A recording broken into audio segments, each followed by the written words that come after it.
बचाओ बचाओ, लड़की चिल्लाती रही।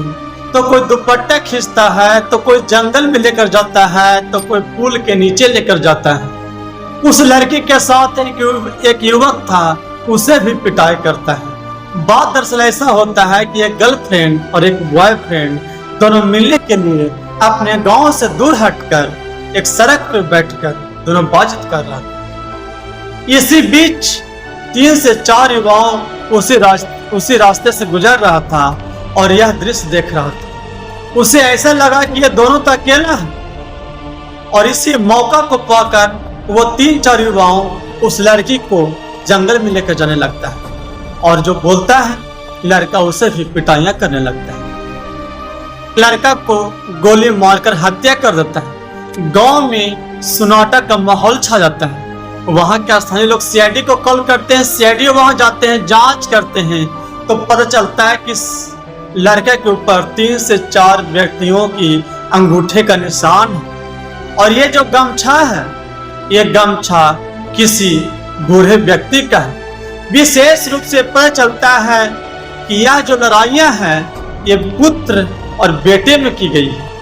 बात दरअसल ऐसा होता है कि पिता अपनी सारी संपत्ति बेटी के नाम से लिख दिया करता है, और बेटा केस करने के लिए बोलता है, पिता को जान से मारने की धमकी देता है।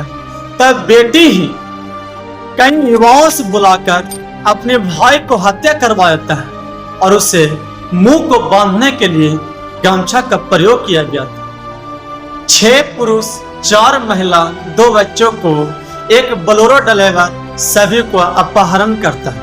बात दरअसल ऐसा होता है कि एक मालिक की 18 गाड़ी बारात में जाती है। बारात में किसी कारणवश वहां झगड़ा होती है, जहां अनेकों गाड़ियों के साथ छेड़खानी की जाती है, तोड़फोड़ की जाती है। वो गाड़ी मालिक बारात वालों से उस गाड़ी को बनाने में जो खर्च होता है वो खर्च मांगता है, परंतु बारात वाले इस खर्च को देने से इनकार कर देता है। तब वह ड्राइवर मालिक के इशारे पर सारे लोगों को रब्बीच रास्ते से ही अपहरण कर देता है। खर्चे को लौटा देने पर ड्राइवर सारे को छोड़ देता है। पुल के नीचे एक लड़का का लाश मिलती है। चारों तरफ सनसनाहट मच जाती है। वहां सीआईडी आकर जांच करते हैं तो पता चलता है कि इस युवक ने खुद आत्महत्या किया है, वह भी फांसी लगाकर। युवक के पास पाए जाने वाले डॉक्यूमेंट्स के आधार पे घर वालों के पास पहुंचते हैं। घर वालों से पूछताछ करें, पता चलता है कि यह लड़का शहर में रहकर पढ़ाई करता था और घर में किसी प्रकार का कोई झगड़ा नहीं चलता है। विशेष रूप से पूछताछ करने में पता चलता है कि इस लड़का का एक गर्लफ्रेंड था, जो उसका शादी कहीं दूसरी जगह ठीक हो जाती। वह लड़की अपनी शादी का कार्ड देने इस लड़के के पास आती है, लेकिन वह लड़की कार्ड देकर तो चली जाती है, परंतु यह लड़का इधर डिप्रेशन में आकर सोचते सोचते रात में फांसी लगा लेता है, और मकान मालिक स्वयं को बचने के लिए इस लड़का की लाश को पुल के नीचे फेंक देता है। पिता की हत्या।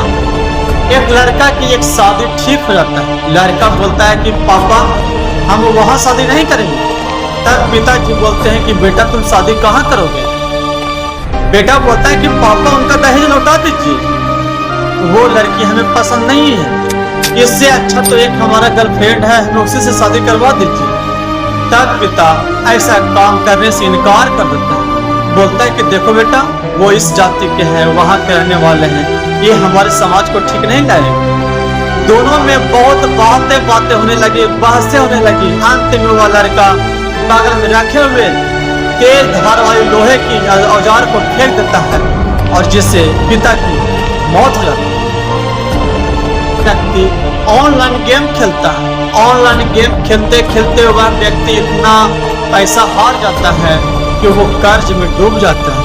वो पैसा कर्ज लौटाने के लिए वह अपनी पत्नी के सारे गहने बेचने लगता है, लेकिन फिर भी उसकी कर्ज खत्म नहीं होती।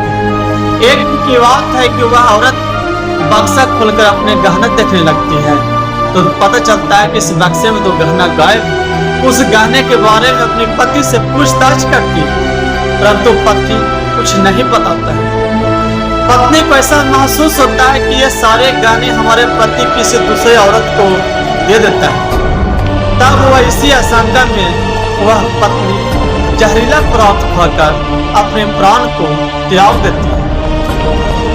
लड़का शाम के बाद पुल पर जाकर बैठता है और पुल से गुजरने वाले सारे लड़कियों से छेड़खानी करता है। एक लड़कियां अपने घर में जाकर बोल देती हैं। उसके परिजन पुल के आसपास आकर छिप जाते हैं। उधर से लड़की पढ़कर आ रही है और तभी वह लड़का पहले के दिन की भांति आज भी उस लड़की के साथ छेड़खानी करने लगा। घर वाले देख रहे थे कि क्या होने वाला है और क्या कर रहा है। वह लड़की चिल्लाती है, रोती है, लेकिन कोई आवाज सुनने के लिए तैयार नहीं होता है। उस लड़की को घसीटते हुए खाई में लेकर जाने लगता है, तालाब में लेकर जाने। तब परिजनों ने हल्ला किया और हल्ला करके उस युवक को गिरफ्तार किया, पकड़ लेता है और हाथ गोर बांध कर पुल में ही पीट पीट कर हत्या कर देता है। कोई कहानी नहीं है, बल्कि यह एक सच्ची कहानी है जहां नजर की अंदाज को भटकाकर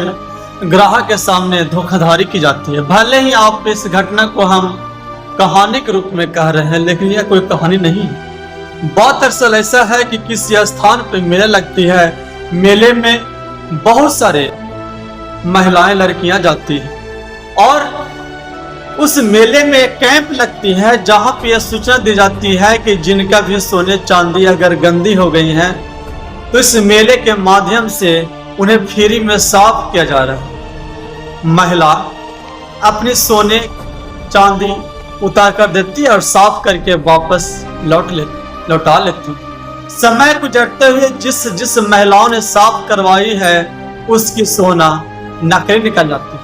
और दरअसल ऐसा होता है कि साफ करने वाला इतना हाथ का सफाई होता है कि साफ करने के दौरान सोने को बदल कर चांदी में कन्वर्ट कर देता है।